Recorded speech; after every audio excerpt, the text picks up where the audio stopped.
નમસ્કાર દર્શક મિત્રો, આપ નિહાળી રહ્યા છો N24 ગુજરાતી। તો નજર કરીશું આજના મહત્વના સમાચાર પર।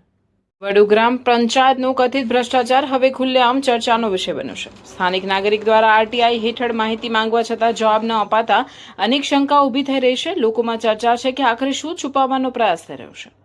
સ્થાનિકોના આક્ષેપ મુજબ ગ્રામ પંચાયતની ઓરિજિનલ સાયકલો ગાયબ કરી ભંગારમાંથી જૂની સાયકલો લાવી મૂકવામાં આવે છે। એટલું જ નહીં, અગાઉ પણ પંચાયતનું જૂનું ભંગાર અને નિશાણી જેવી વસ્તુઓ બારોબાર વેચી દેવામાં આવી હોવાની ચર્ચાઓએ જોર પકડ્યું છે। આરટીઆઈનો જવાબ નહીં, દસ્તાવેજોમાં પારદર્શિતા નહીં અને સરકારે મિલકતના હિસાબમાં ગડબડના આક્ષેપો। આખરે જવાબદાર કોણ?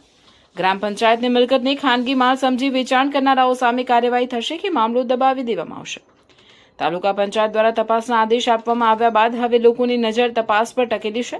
સ્થાનિકોમાં માંગ ઉઠી રહી છે કે સમગ્ર મામલાની નિષ્પક્ષ તપાસ કરી દોષિતોને કડક સજા આપવામાં આવે।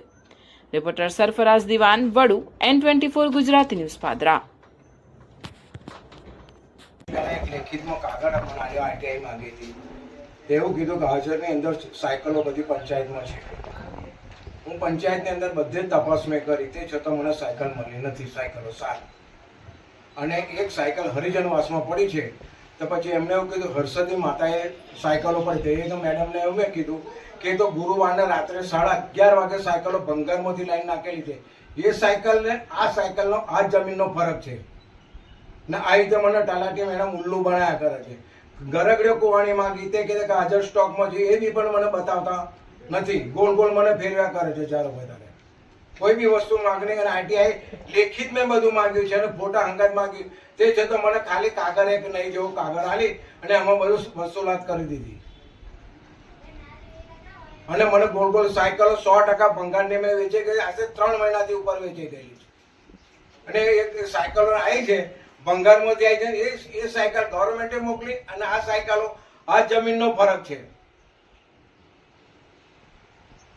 અને અમને ઉલ્લુ મને ગમે 1 મહિનાથી આરટીઆઈ માંગી હતી, આજે મને જવાબ એમને આપ્યો અને ગામ કુવાની પાઇપો નિહેની બધું જ ગાયબ થઈ ગયું। લોખંડનું ભંગાર એ બી ગાયબ થઈ ગયું છે, એ બી એનો જવાબ આપતા નથી અમને। એટલે કાયદેસર પગલા લેવા જોઈએ, કાયદેસર એનું કામ થવું જોઈએ, નહીં કે હું આત્મવિલંબ કરીને મરી જઈશ। મને સાચો જવાબ નહીં આલે તો આત્મવિલંબ મેં 15 તારીખ 6 મહિનાની આલી છે અપાસ ઉપર ઉતારવા માટે। જો મને સાચો જવાબ નહીં આલે ગોળ ગોળ ફેરવશે એનું રિઝલ્ટ બહુ ખરાબ આવશે। શું નામ છે તમારું? હે, શું નામ છે તમારું? મારું નામ રમેશભાઈ ત્રિકમભાઈ પ્રજાપતિ ઉર્ફે જગદીશ। જે સાયકલ 3 વ્હીલ ની આવે ઉપર બેહીને ચલાવવા માટેની, એ સાયકલો જ નથી। જોઈ લો, કોઈ જગ્યાએ સાયકલો નહીં દેખાય। આ ભંગારનું ગોદાન છે, ગોદાનની અંદર બી આ ભંગાર ભરવા માટેનું ગોદાન એની અંદર બી નથી। આટલી મોટી જગ્યા છે, 10 ટ્રકો ઉભી રહે। કેટલી? 10 ટ્રકો ઉભી રહે। સાયકલો મૂકવાની જગ્યા જ નહીં મળતી। તેમને હર્ષદી માતાએ રાતે મૂકી છે। આ જગ્યા નહીં આટલી મોટી વિશાળ। 10 ટ્રક તમે ઉભી રાખો, આટલું મોટું પંચાયતનું ચોગન છે, તમે માથી ભરી લો। એક કુમો એક ખેતર છે, 1.5 કુમા જેટલું ખેતર છે, જેટલી જગ્યા છે। સાયકલો મૂકવા હર્ષદી માતાને મૂકવાની હોય છે બધું પંચાયતનું સાધન।